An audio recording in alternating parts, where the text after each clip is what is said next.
Hello everyone, welcome to success with Sagar. मैं Priya science से 15 questions कराने वाली हूं आप लोगों को। ये क्वेश्चंस, ये सेशन उन सारे स्टूडेंट के लिए हैं जो railway, SSC, Bihar SI mains का तैयारी कर रहे हैं। तो इम्पॉर्टेंट रहने वाला है। सेशन को एंड तक देखा करो, बीच में छोड़ के मत भागा करो, तो मज़ा नहीं आती है। सेशन का पहला क्वेश्चन है, आवाज़ की मापक का मात्रक है क्या है? अगर आप लोग को आंसर पता है तो कमेंट में बता सकते हो। इसका आंसर हो जाएगा डेसिबल। आवाज़ की मापक का अगर मात्रक पूछा जाए तो वो डेसिबल हो जाएगी। बात करें ऑप्शंस की, डॉप्सन की बात करें तो ये डॉप्सन जो है फ्रेंड्स, ओजोन परत की मोटाई को मापती है। ओजोन परत की हमेशा सूत्र जो होती है, सूत्र भी पूछ लिया जाता है, O3 होती है ओजोन परत की। इंपॉर्टेंट है, एग्जाम में पूछ लिया जाता है। एनीमोमीटर जो है ये हवा की गति को मापती है। एनीमोमीटर जो है हवा की गति को मापती है। इंपॉर्टेंट है, याद रखना है। आयनोस्फीयर की बात करें, ये ऐसे पूछा जाता है क्वेश्चंस एग्जाम में कि वातावरण का वह स्तर जो इलेक्ट्रॉन्स और धनात्मक आयन के कुछ अंशों के मिश्रण से बना होता है वो क्या कहलाता है? तो आप लोग का आंसर होगा आयनोस्फीयर। इंपॉर्टेंट है, आप लोग सेशन को एंड तक देखना। मैं क्वेश्चंस का ऑप्शंस भी डिस्कशन करूंगी, बस आप लोग का सपोर्ट चाहिए। ज़्यादा से ज़्यादा वीडियो को शेयर करो अपने ऑनलाइन स्टडी ग्रुप में, चाहे फेसबुक हो, व्हाट्सएप हो, इंस्टा हो, कोई भी हो, तो आप लोग मेरी हेल्प करोगे, मुझे भी अच्छा लगेगा। देखते हैं क्वेश्चन। लोलक की काल अवधि है, लोलक की काल अवधि क्या होती है? 1 सेकेंड, 2 सेकेंड, 3 सेकेंड, 5 सेकेंड। अगर आप लोग को पता है तो बता सकते हो। ये जो होती है 2 सेकेंड होती है, 2 सेकेंड होती है। इससे इंपॉर्टेंट फैक्ट देख लेते हैं। सेकेंड लोलक वह लोलक होता है जिसका आवर्तकाल 2 सेकेंड होती है। और पूछा जाए कि सेकेंड के पेंडुलम की काल अवधि क्या होती है, तो वो भी 2 सेकेंड होती है। कंफ्यूज करने के लिए आपसे पूछ दिया जाए तो इम्पॉर्टेंट है, आपको जो भी पढ़ना है कम ही पढ़ना है, अच्छा से पढ़ना है, कंफ्यूज क्लियर करके पढ़ना है। आपको कंफ्यूजन नहीं होना चाहिए क्वेश्चंस में। नेक्स्ट क्वेश्चन है, किसी तरंग की प्रबलता किसके अनुपात में होती है? किसके अनुपात में होती है? इंपॉर्टेंट है। ये हो जाएंगे आयाम का वर्गमूल के अनुपात में निहित होती है। किसी तरंग जो होती है फ्रेंड्स, उसकी प्रबलता जो होती है उसका अनुपात में जो निहित होती है वो आयन का वर्गमूल में होती है। आयम का वर्गमूल में होती है। देखिए कुछ क्वेश्चंस ऐसे होते हैं ना जिसका डिस्कशन नहीं किया जा सकता, उसको आपको रटना ही होगा। तो फ्रेंड्स आप लोग घबराइए मत, आप उसको रट लीजिए। तो इंपॉर्टेंट है, आपको याद रखना है। बढ़ती हूँ नेक्स्ट क्वेश्चन पे। नेक्स्ट क्वेश्चन है, हर टच से मापी जाती है, क्या मापी जाती है? Very important questions, repeated questions है। ये हो जाएंगे तरंगों की आवृत्ति। हर टच से जो मापी जाती है फ्रेंड, तरंगों की आवृत्ति मापी जाती है। इससे जुड़े फैक्ट देख लीजिए और नोट डाउन भी कर लीजिए। देखिए आप अगर अच्छे से नोट डाउन कर लेंगे ना तो कभी रिवीजन करना चाहेंगे तो आप अच्छे से पढ़ाई कर सकते हो।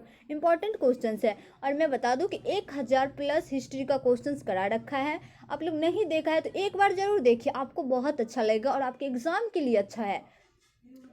इसका जुड़े फैक्ट देखते हैं।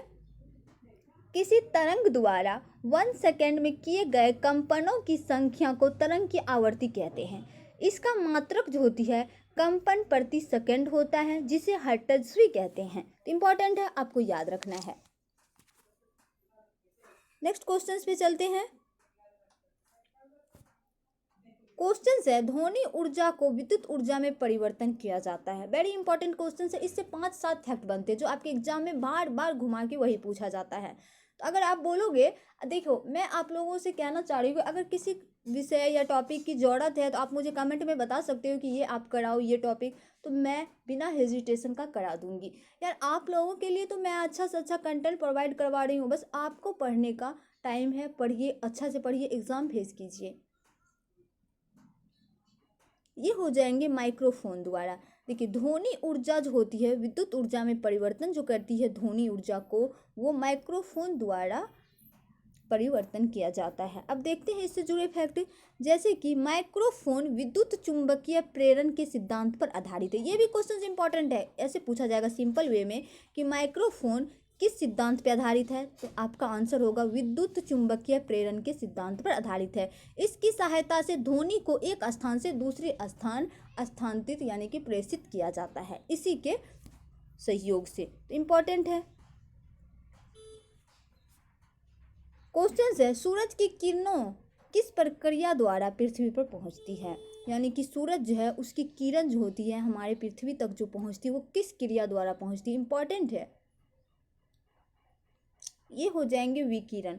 विकिरण द्वारा हमारे सूर्य से किरण जो है पृथ्वी तक पहुंचती है। अब देखते हैं इससे जुड़े फैक्ट।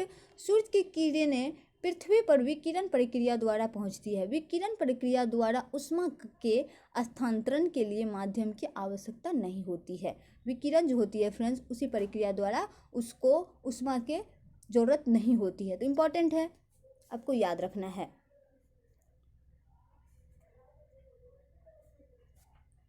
क्वेश्चन है, एक्सरे की खोज किसने की थी? इट्स वेरी इंपॉर्टेंट क्वेश्चन और इजी भी है, बहुत स्टूडेंट को याद होगा। लेकिन मैं बता रही हूँ कि अगर क्वेश्चंस आ जाए ना सामने में तो आपको मतलब पता नहीं चलेगा मैं क्या दूँ। तो फ्रेंड्स अच्छे से पढ़ना है। इसका आंसर हो जाएगा रॉटजन। एक्सरे की प्रक्रिया, एक्सरे की जो खोज की है वो रॉटजन साहब ने किया है। अब इससे जुड़े फैक्ट देख लेते हैं। एक्सरे एक प्रकार का विद्युत चुंबकीय विकिरण है। ये भी फैक्ट बन गया, आपको नोट डाउन करना होगा कि एक्सरे कैसी प्रक्रिया है? तो विद्युत चुंबकीय प्रक्रिया है। तो इंपॉर्टेंट है। और जिसकी तरंग दैर्घ्य 0.01 से लेके 10 नैनोमीटर की रेंज में होती है।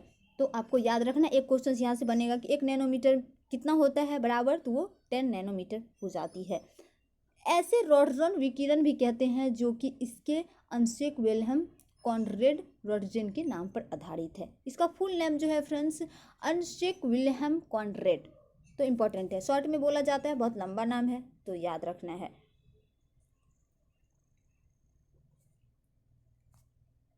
क्वेश्चन है, न्यूनतम पारागम में शक्ति किरण कौन सी है? यहाँ देखिए टाइपिंग एरर हो गई, सॉरी फ्रेंड्स यार, पता नहीं मिस्टेक हो जाती है। मैं थोड़ा बिजी थी, तब पर भी मैंने सोचा कि आप लोग का क्लास मिस नहीं होना चाहिए। पारगम्य हो जाएंगे, पारगम्य हो जाएगा। तो इसको आपको ध्यान में नहीं रखना है, बस क्वेश्चंस देखना है कि कितने इंपॉर्टेंट क्वेश्चंस है। न्यूनतम पारगम्य शक्ति किरण जो होती है वो कौन सी होती है? अगर आप लोग को पता है तो आंसर कर सकते हो। आंसर हो जाएगा नॉट। अब मैं बता दूं कि किरण जो होती है वो अल्फा किरण होती है। न्यूनतम पारगम्य शक्ति से युक्त किरणें जो है फ्रेंड्स अल्फा किरणें होती है। ये किरणें अल्फा कणों की बनी होती है। अल्फा किरण अल्फा कणों की बनी होती है जिन पर 2 धनात्मक आवेश होती है, 2 प्रोटॉन की उपस्थिति के कारण होता है। और अल्फा किरण एक पेपर की पतली शीट द्वारा भी रोकी जा सकती है। सभी प्रकार की किरणें में गामा किरणें की भेदन क्षमता सर्वाधिक होती है। तो याद रखना है कि गामा सर्वाधिक होती है उसकी वेदन क्षमता। यदि वेदन क्षमता के आधार पर उक्त किरणों को आरोही क्रम से व्यवस्थित करें तो इस प्रकार हो जाएंगे। तो ऐसे देख लीजिए आप लोग, अल्फा किरण, बीटा किरण, एक्स किरण हो जाएंगे और गामा किरण हो जाएंगी। ये आरोही है, इंपॉर्टेंट है, याद रखना है। बढ़ते हैं नेक्स्ट क्वेश्चन है, दूरदर्शन चैनल की विशिष्टता है, बहुत इंपॉर्टेंट है। ये हो जाएंगे प्रेषित संकेत की आवृत्ति। दूरदर्शन चैनल का नाम आप लोगों ने सुना होगा। दूरदर्शन पे एक शक्तिवान सीरियल आता था मुकेश खन्ना का, जो कि बहुत ही बच्चा सबको अच्छा लगता था, बहुत ही एक अट्रैक्शन था उस सीरियल में। तो इम्पॉर्टेंट है, आपको याद रखना, इसे रिलेट करके आप याद रख सकते हो। दूरदर्शन चैनल की विशिष्टता जो थी ना फ्रेंड्स, प्रेषित संकेत की आवृत्ति पर निर्भर करती है। आवृत्ति पर निर्भर करती है, इंपॉर्टेंट है, आवृत्ति पर निर्भर करती है। किस पे निर्भर करती है? दूरदर्शन, तो वो आवृत्ति पर निर्भर करती है। रडार का प्रयोग किसके लिए किया जाता है? It's very important questions. तो इसका आंसर हो जाएगा दूरस्थ वस्तुओं की पहचान करने के लिए किया जाता है। दूर के वस्तु को देखने के लिए किया जाता है। इससे जुड़े फैक्ट देख लीजिए। रडार का प्रयोग दूरस्थ वस्तु की पहचान करने और उनका पता लगाने में किया जाता है, जैसे वायुयान, अंतरिक्ष यान, मोटर वाहन, मौसम संरचनाएं, निर्देशित मिसाइल आदि रडार रेडियो तरंगों का प्रयोग करता है। जैसे आप लोगों ने सुना होगा मिसाइल जो छोड़ता है उसका प्रयोग जो क्या उसको चेक करने के लिए, दूरस्थ वस्तु को चेक करने के लिए रडार का यूज किया जाता है। तो इम्पोर्टेंट है। क्वेश्चन है, पराबैंगनी किरण में ऊर्जा किसकी अपेक्षा अधिक होती है? किसकी अपेक्षा अधिक होती है ऊर्जा? आप लोग को आंसर पता है तो कमेंट करो। ये हो जाएंगे अवरक्त किरणें। ये जो है अवरक्त किरणें की तुलना में पराबैंगनी किरण में ऊर्जा अधिक, जबकि एक्स एवं गामा किरणों की अपेक्षा कम होती है। इंपॉर्टेंट है, किसी विद्युत चुंबकीय विकिरण से संबंधित ऊर्जा उसकी आवृत्ति के समानुपाती होती है, अर्थात आवृत्ति अधिक होने पर ऊर्जा भी अधिक होती है। तो इंपॉर्टेंट है, आपको याद रखना है। बढ़ते हैं नेक्स्ट क्वेश्चन है, किस विद्युत चुंबकीय क्षेत्र में हाइड्रोजन परमाणु की लाइमेन श्रेणी आती है? अब देखिए ये भी, ये यहाँ एक में रहता, सॉरी आप लोग उस पर मत ध्यान दिया करो, ठीक है? मुझे भी बुरा लगता है अगर गलत टाइप हो जाता है तो मुझे खुद बुरा लगता है। लाइमेन श्रेणी हो जाएगा। आप देखिए ये लाइमेन श्रेणी हो जाएगी।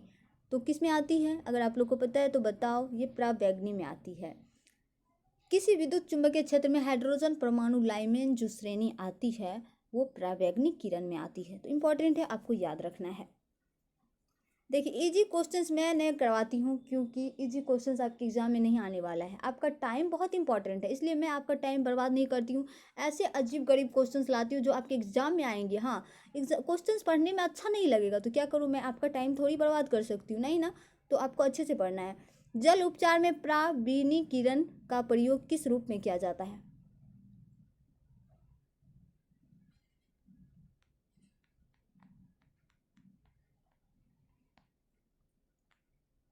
किस रूप में किया जाता है? इंपॉर्टेंट है, ये हो जाएंगे रोगाणुनाशक। जल उपचार में पराबैंगनी किरण का जो प्रयोग किया जाता है वो रोगाणुनाशक के लिए कहा जाता है। देख लीजिए, इंपॉर्टेंट है, अच्छा है, याद रखना है आपको। क्वेश्चन है, सौर किससे मापा जाता है? सौर जो होती है किस में मापी जाती है? आप लोग को पता है, कमेंट करो। ये हो जाएंगे डेसिबल। मैंने ऊपर में भी बताया था कि आवाज़ की मापन। देख लीजिए क्वेश्चंस पूछने का तरीका, देख लीजिए कैसे कैसे पूछा जाता। वहीं आवाज़ था, यहाँ शोर है।